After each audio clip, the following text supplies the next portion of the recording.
Escuchaba las penas de un país entero, y la suya nunca llegó a los micrófonos.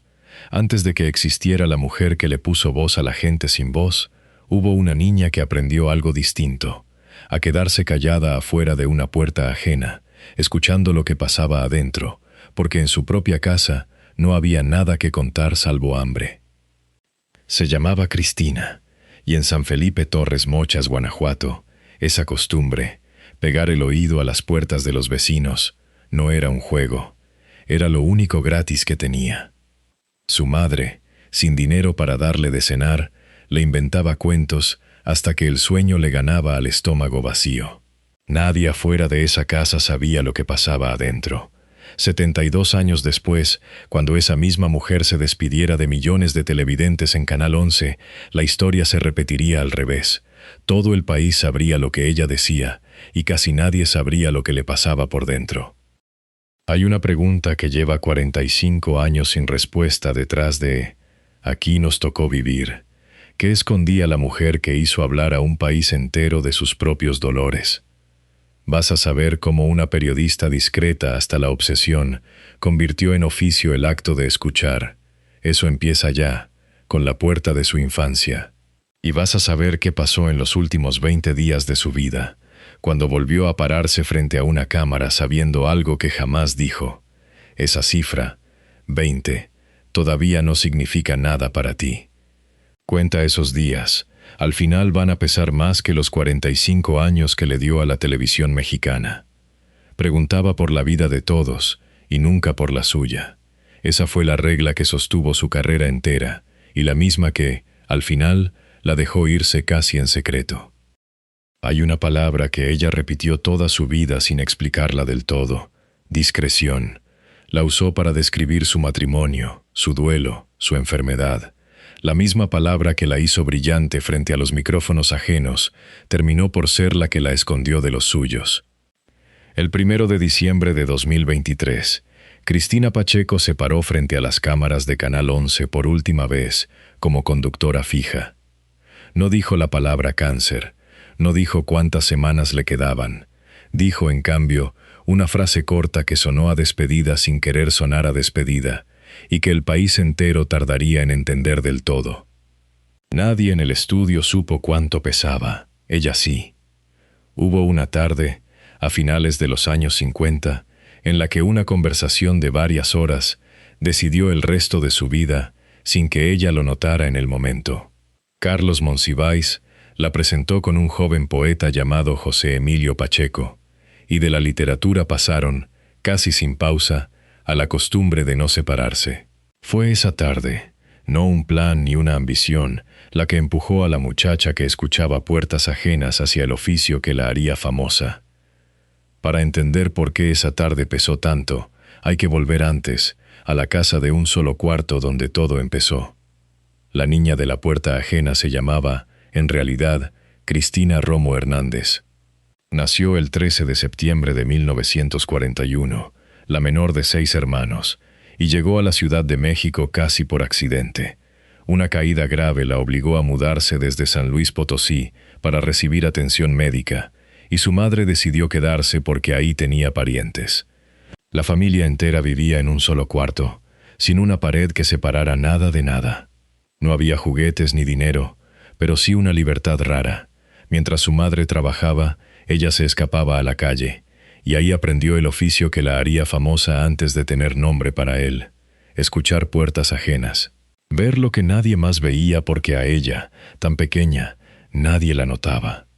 Sus padres le enseñaron una sola regla, y la sostuvo el resto de su vida: el hambre no se resuelve pidiendo limosna.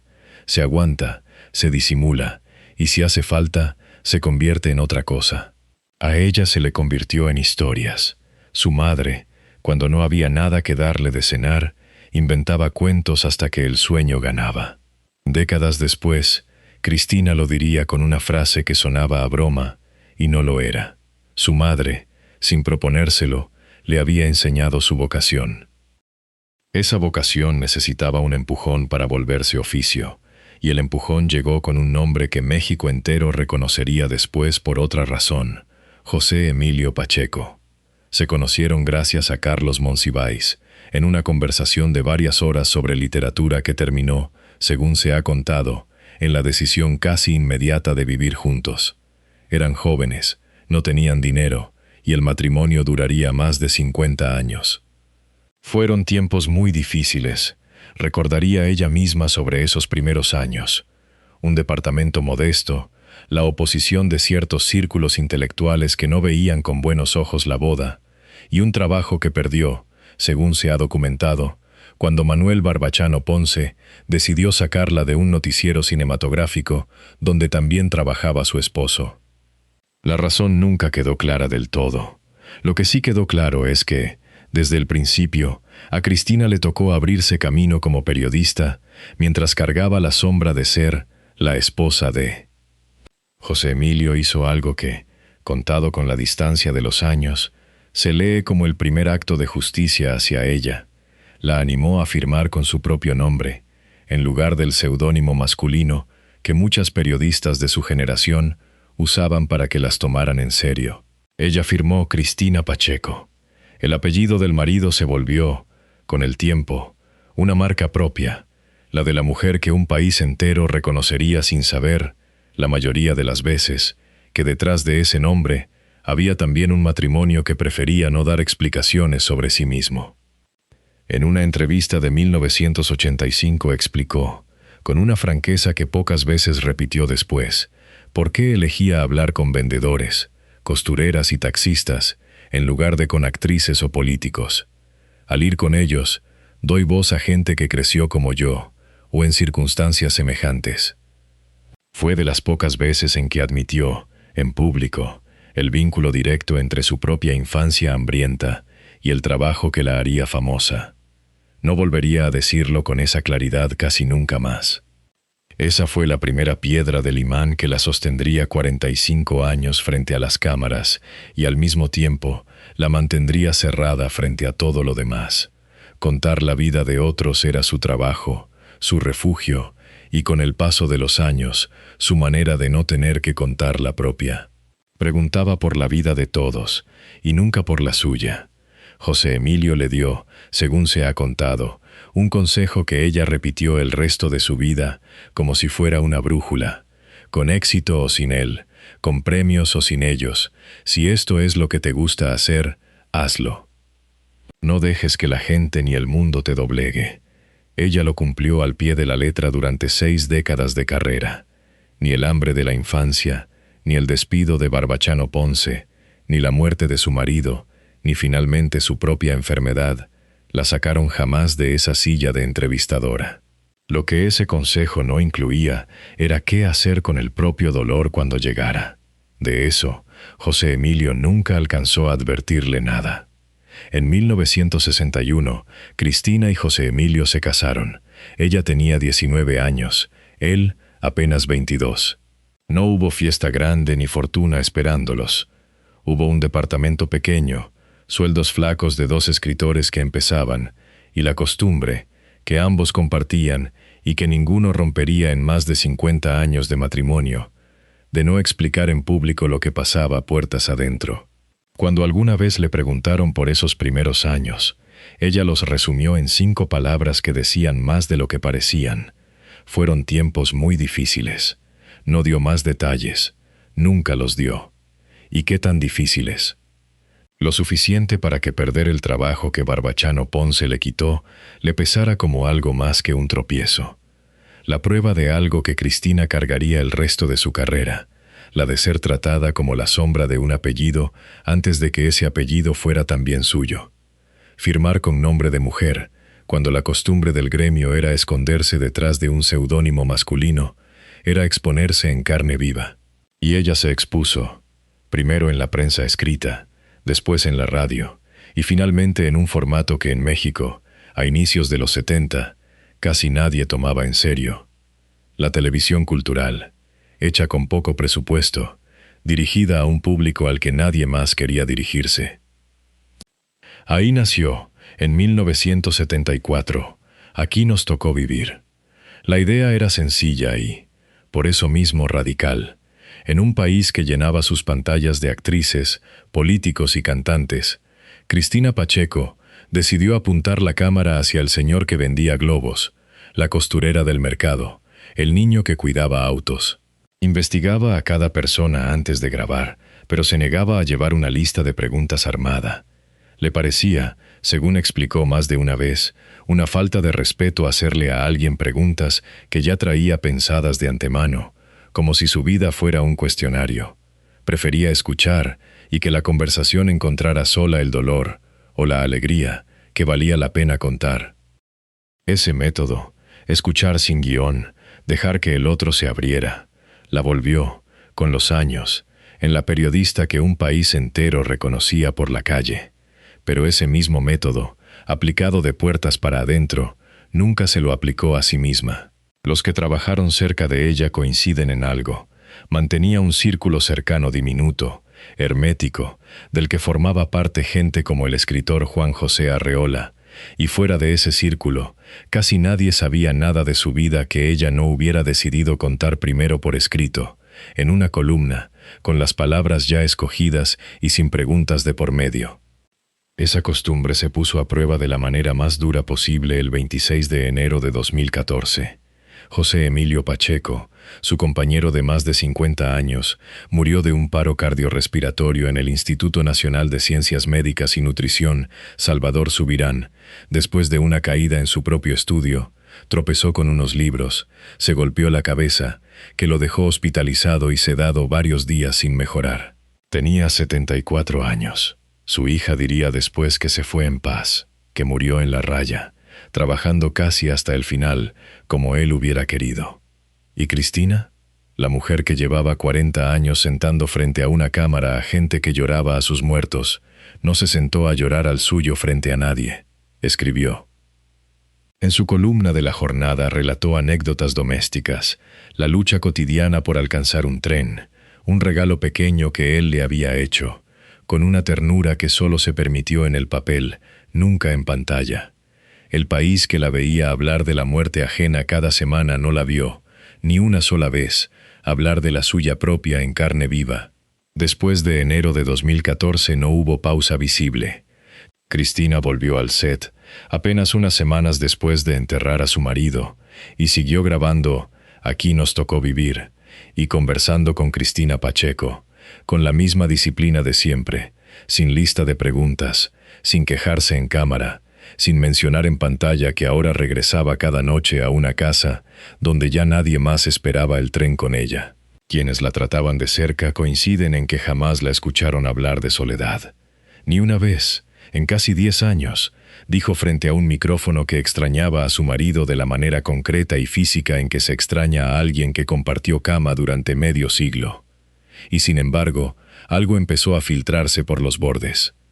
Una entrevistadora que la visitó a mediados de esa década la notó demacrada, más delgada de lo habitual, y Cristina, en vez de explicar por qué, le propuso otra cosa. Si en unos días o semanas, no sabía cuánto podía durar aquello, le daba tiempo, escribiría un cuento sobre esa misma visita. Convertía el propio deterioro en materia narrativa, antes de que nadie pudiera convertirlo en noticia. Era, otra vez, la misma regla de siempre. Preguntaba por la vida de todos, y nunca por la suya, ni siquiera ahora, que la suya empezaba a acabarse. Durante esos años el reconocimiento no dejó de llegar.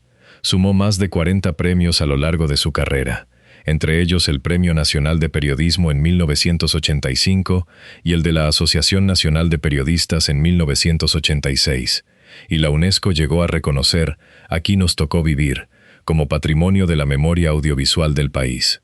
Pero cada premio se leía, puertas afuera, como la confirmación de una carrera impecable, y puertas adentro, según cuentan quienes la rodeaban, como un peso más que sostener sin mostrar grietas.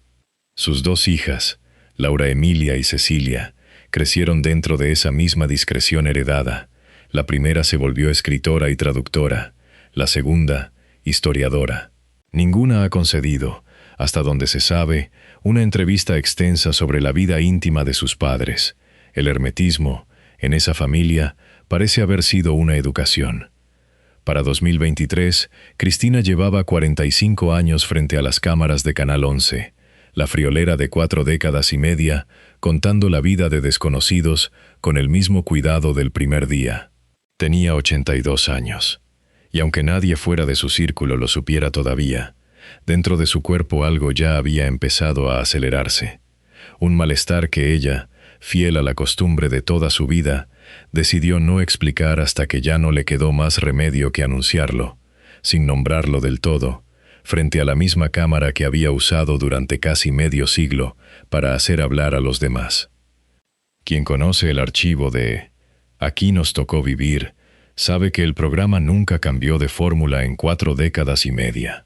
Cámara fija, sin musicalización de relleno, sin narrador que le dijera al público qué sentir. Cristina se sentaba frente a alguien, un boxeador retirado, una partera de pueblo, un afilador de cuchillos, y dejaba que el silencio hiciera su parte del trabajo. Ese silencio, el mismo que usaba como herramienta profesional, es el que después aplicaba sobre su propia vida en cuanto se apagaban las luces del set. ¿Por qué alguien que dedicó la vida entera a demostrar que cada historia merece ser contada, decidió que la suya no? La pregunta no tiene una sola respuesta documentada, pero hay una pista en algo que dijo más de una vez sobre su oficio, que hacer preguntas armadas de antemano era una falta de respeto hacia el otro. Cabe pensar que para ella, hablar de su propio dolor sin que nadie se lo hubiera ganado con años de confianza, le habría parecido, exactamente, eso, una falta de respeto hacia sí misma. Prefería reservarse. Y esa reserva, sostenida durante 45 años frente a cámaras ajenas, fue la que terminó protegiéndola de casi todo el país el día que más necesitó protegerse. El 19 de septiembre de 1985, la Ciudad de México se derrumbó literalmente encima de miles de personas. Cristina no cubrió el terremoto como cifra de muertos ni como escombro institucional. Recorrió las zonas afectadas hablando con quienes habían perdido casa, familia o trabajo, y de esas conversaciones nació Zona de Desastre, un libro de crónicas que, un año después, le valió el Premio Nacional de Periodismo en la categoría de crónica. Ese mismo año había ganado ya el premio en la categoría de entrevista y en 1986 sumaría el de mejor programa de servicio a la comunidad. 3 reconocimientos en apenas 2 años, todos por el mismo gesto, ponerle nombre y cara al dolor de gente que, sin ella, habría quedado reducida a una estadística de derrumbe. Ese mismo instinto, encontrar la historia particular dentro de la tragedia general, fue el que, 11 años después, la llevó a sentarse frente a un niño de 10 años que se ganaba la vida acomodando coches en una calle de la Ciudad de México. Le decían el Rojo por el color de su pelo. El capítulo se tituló Él también habla de la rosa, y en él el niño describía, con una claridad que desarmaba a cualquier adulto, su sueño de tener algún día un campo de rosas. Cristina no lo interrumpió. No lo dirigió hacia una respuesta más conveniente para cámara. Dejó que hablara. La entrevista, casi 3 décadas después, se volvería viral en Internet con más de 2,5 millones de reproducciones, y en 2023 varios usuarios encontrarían al mismo niño, ya adulto, cultivando flores en un invernadero propio. José Alberto Casábal había cumplido, literalmente, lo que le contó a una desconocida con micrófono, cuando tenía 10 años. Ese es el tipo de historia que Cristina Pacheco sabía sacarle a un desconocido en 40 minutos de grabación, completa, verificable, con final incluido 30 años después. Y sin embargo, de su propia vida, su infancia con hambre, la pérdida de un trabajo por decisión de un productor, la muerte de su marido, la enfermedad que la mataría, no se conoce ninguna entrevista suya donde responda con ese mismo nivel de detalle sobre sí misma. Nadie tiene una grabación de Cristina Pacheco llorando frente a cámara, ni una donde describa, con la precisión que le exigía a cada entrevistado, lo que sintió el día que enterró a José Emilio Pacheco. Ella pedía transparencia radical a un niño de la calle y se reservaba el derecho a la opacidad total sobre sí misma, y esa asimetría, sostenida durante décadas, es exactamente lo que hace que su historia interese hoy tanto como las que ella misma contó. Hubo un homenaje en Bellas Artes, hace años, dedicado a José Emilio Pacheco por su trayectoria literaria. El poeta recibió los aplausos que merecía un escritor de su talla. Pero cuando la pareja salió del recinto, la multitud que esperaba afuera no gritó su nombre a él, gritó el de ella: Cristina, Cristina, Cristina. Quienes presenciaron la escena la recuerdan como la prueba más clara de algo que los premios oficiales nunca terminaron de reflejar del todo. Al público mexicano, la que le importaba de verdad era la mujer que entrevistaba taxistas y vendedores ambulantes, no el poeta que ganaba premios entre escritores. Esa popularidad se construyó a pulso, casi en paralelo, en tres frentes distintos durante los mismos años. En la radio condujo programas como Voz Pública y Los Dueños de la Noche en la XEQ, y Aquí y Ahora en la XEW. En la prensa escrita publicó, cada semana, durante casi 40 años, una crónica en La Jornada dedicada a la vida de gente común, vendedores, músicos callejeros, taxistas, costureras, y en televisión sostuvo, en paralelo, 2 programas semanales. Quien empatiza así con miles de desconocidos, según describió alguien que la conoció de cerca, tiene una cualidad que define su trabajo entero por encima de cualquier otra. La gente se abría con ella y le contaba cosas que jamás le habrían contado a nadie más. Sostener 3 oficios al mismo tiempo, durante 4 décadas, sin bajar la calidad de ninguno, no es gratis para ningún cuerpo ni ninguna vida personal. Pero de ese costo, del cansancio, de las noches sin dormir armando una crónica para el día siguiente, de lo que significaba para su matrimonio y sus hijas tener a una madre repartida entre 3 redacciones y un foro de televisión, Cristina no dejó testimonio propio.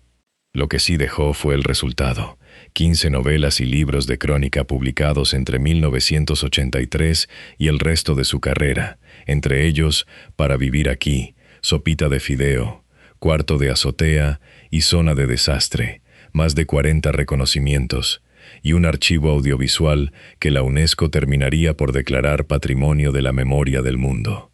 La cantidad de trabajo hablaba por ella. Lo que le costó producirlo, no.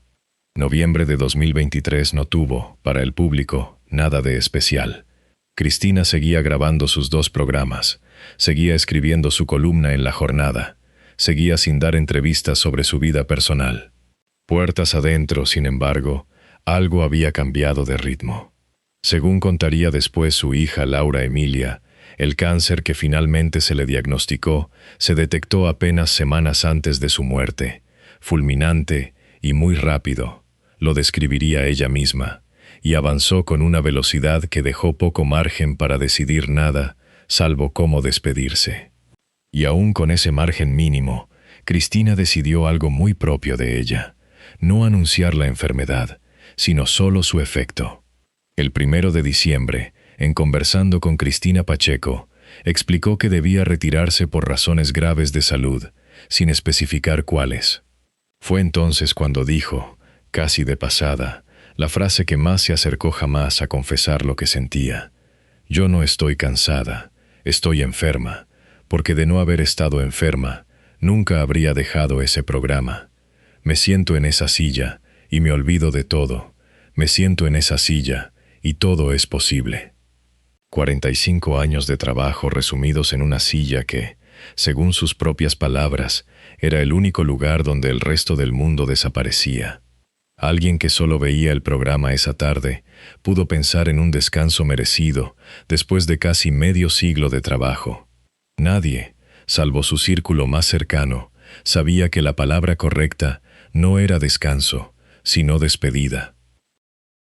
15 días después, el 16 de diciembre, se transmitió el último capítulo grabado de Aquí nos tocó vivir, titulado La joya de la naturaleza, la temporada número 45 de un programa que había arrancado el 10 de mayo de 1978 y que, sin faltar una sola vez a su cita, llevaba 45 años ininterrumpidos al aire. El tema del último capítulo no fue ella, fue el Museo del Ajolote, un proyecto dedicado a un animal que sobrevive precisamente porque se esconde. Pasa casi toda su vida bajo el agua, en la oscuridad, lejos de la vista. Nadie puede confirmar si Cristina eligió ese tema a propósito, sabiendo que sería el último, o si fue simple coincidencia de calendario de grabación. Pero es difícil no notar el eco. La mujer que llevaba una vida entera escondiendo su propio dolor, cerró su programa contando, una vez más, la historia de otro, y esa historia resultó ser, de nuevo sin buscarlo, un espejo de ella misma. Su hija contaría más tarde que Cristina pidió, de manera explícita, que no la llevaran a ningún hospital. Quería quedarse en su casa, en su cama, rodeada de sus cosas. Es una petición que muchas personas hacen al final de la vida, y no hace falta forzar ninguna lectura extraordinaria para entenderla. Pero en el caso de una mujer que pasó 45 años frente a cámaras hospitalarias, funerarias y salas de espera ajenas, documentando el dolor de otros en los lugares más institucionales posibles, decidir morir lejos de una institución tiene un peso propio. Ella, que llevó un micrófono a incontables cuartos de hospital ajenos, no quiso que nadie llevara una cámara al suyo. Preguntaba por la vida de todos, y nunca por la suya.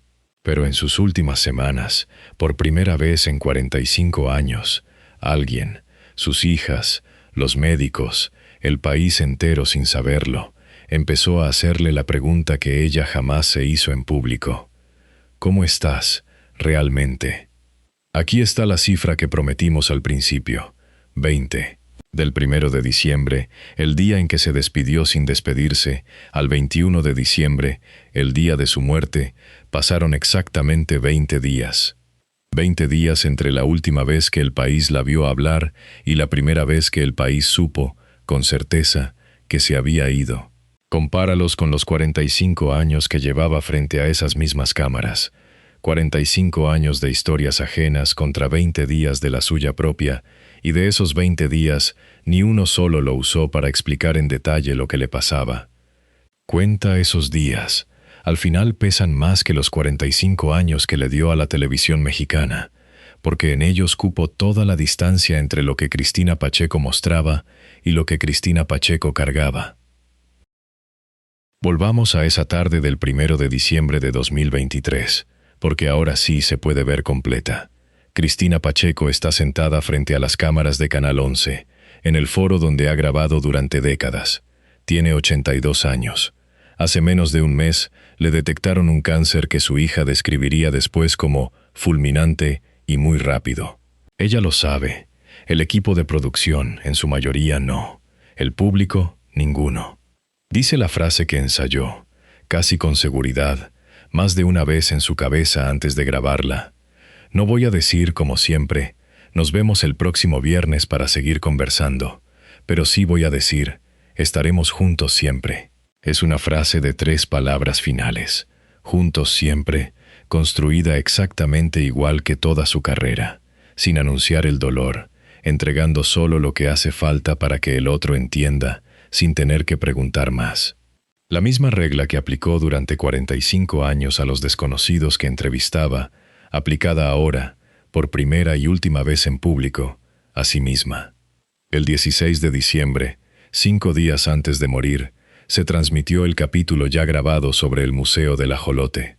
Ella, según lo que se sabe, ya no participó en esa emisión más que como la voz que había quedado registrada semanas antes. Su último acto frente a una cámara no fue hablar de su enfermedad ni despedirse de nuevo. Fue dejar terminado, en la medida de lo posible, un programa sobre un animal que sobrevive escondido. La coincidencia puede ser exactamente eso, una coincidencia de calendario de producción. Pero cabe pensar que a una mujer que construyó una vida entera alrededor de la discreción, un cierre así, silencioso, indirecto, sobre otra cosa, le habría parecido, de todas las despedidas posibles, la más suya. El 21 de diciembre de 2023, Cristina Pacheco murió en su casa, en su cama, rodeada de sus cosas y de su familia, tal como había pedido. No hubo hospital. No hubo ambulancia de última hora ni terapia intensiva. Hubo, según relató después su hija Laura Emilia, la decisión consciente de una mujer que quiso irse en el único espacio que había sido completamente suyo en 82 años, su propia casa, sin cámaras, sin micrófonos, sin nadie más haciendo las preguntas. Y aquí es donde la imagen del principio cierra completa. Aquella niña de San Felipe Torres Mochas se quedaba afuera de las puertas de los vecinos, escuchando, porque dentro de su propia casa nadie tenía nada que ofrecerle, salvo hambre y silencio. 72 años después, en su recámara de la Ciudad de México, la puerta era otra. Esta vez eran sus hijas, su familia, quienes estaban del otro lado, cerca, escuchando su respiración en las últimas horas, pendientes de ella como ella había estado pendiente, durante media vida, de perfectos desconocidos. Por primera vez, alguien hacía guardia por Cristina. Por primera vez, la puerta se abrió hacia adentro y no hacia afuera. Preguntaba por la vida de todos, y nunca por la suya. Pero la última pregunta que le hicieron, ¿cómo estás?, de verdad, sí la respondió, 20 días antes, con la única frase que se permitió decir en público sobre su propio final: estaremos juntos siempre. Cualquiera que la escuchara esa tarde pudo tomarla por una cortesía de despedida más, pero para quien sabía lo que ella sabía, esas 3 palabras eran, probablemente, lo más parecido a una confesión que Cristina Pacheco dio en toda su carrera, la certeza de que ya no habría más viernes, dicha sin nombrar la palabra que la explicaba. Los 40 y más premios que había acumulado, el Premio Nacional de Periodismo, el reconocimiento de la UNESCO a su programa, las 4 décadas y media de Aquí nos tocó vivir, hablaban de la mujer que le dio voz a los que no la tenían. Pero ninguno de esos premios explicaba los 20 días finales, ni las 5 décadas de silencio que ella sostuvo sobre sí misma con la misma disciplina que aplicaba a cada entrevista: preguntar lo justo, escuchar lo necesario y guardarse, siempre, la última palabra. Su cuerpo fue velado en la funeraria Galloso de Félix Cuevas, en la Ciudad de México, con sus hijas, familiares cercanos y un puñado de amigos de toda la vida acompañándola. No hubo el desfile masivo de figuras públicas que suele rodear el funeral de alguien tan condecorado. Hubo, en cambio, algo más parecido al círculo pequeño y hermético con el que había decidido vivir. Al final de la ceremonia, según se relató, soltaron 100 palomas blancas en su honor, el único gesto verdaderamente masivo y público de toda la despedida, y aún así, uno hecho de silencio, sin discursos ni cámaras encima. Canal 11, la casa que la había albergado durante 45 años, difundió la noticia con una frase que tomaba prestada, sin poder evitarlo, la misma que ella había dejado grabada 20 días antes: estaremos juntos siempre. El medio que la había visto entrevistar a miles de desconocidos usó, para despedirla a ella, sus propias palabras. Era, quizá, la manera más fiel de honrarla, dejar que ella misma pusiera el epitafio, como había puesto siempre el punto final de cada historia ajena. Los homenajes que siguieron, de colegas periodistas, de instituciones culturales, del propio gremio televisivo, insistieron en un mismo adjetivo: entrañable. Pocos, sin embargo, mencionaron con precisión de qué había muerto, porque pocos, fuera de su familia, lo sabían con certeza hasta que Laura Emilia lo confirmó públicamente al día siguiente. El país entero se enteró del cáncer de estómago casi al mismo tiempo que se enteró de su muerte. 45 años de exposición pública terminaron con una enfermedad que la mayoría de México conoció, literalmente, después de que ya no había nada que hacer con esa información salvo llorarla.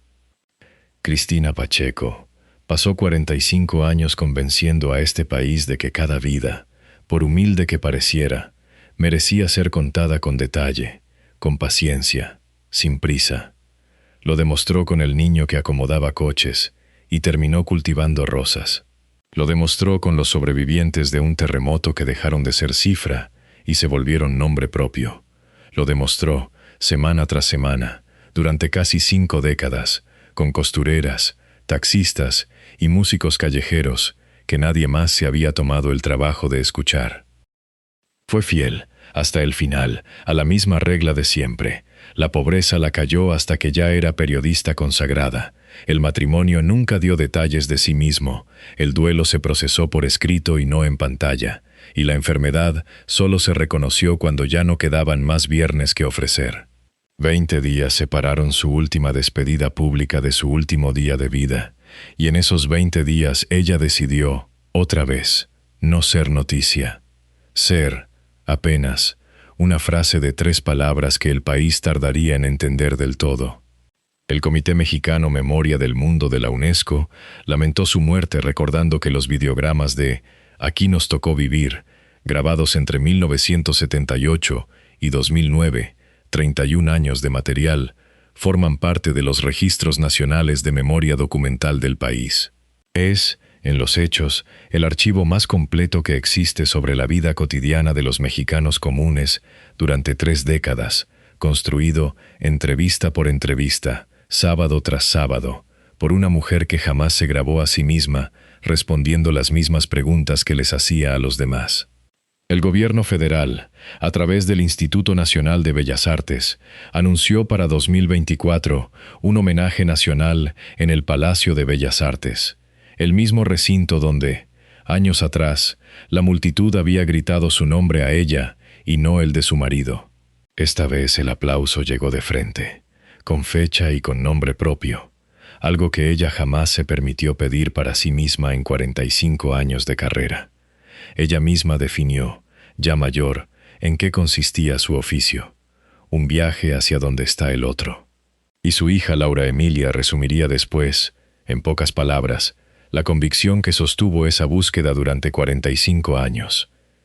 Es fabuloso ver que todos tenemos algo que decir, todos, menos ella misma frente a un micrófono ajeno. ¿Cuántas preguntas se guardó para sí misma, la mujer que dedicó la vida entera a hacérselas a los demás? Es una pregunta que no tiene respuesta comprobable, y quizá esa sea, precisamente, la lección incómoda que deja su historia, que se puede pasar una vida entera dándole voz al dolor ajeno, y al mismo tiempo, no encontrar jamás el momento, o el permiso, para decir el propio en voz alta.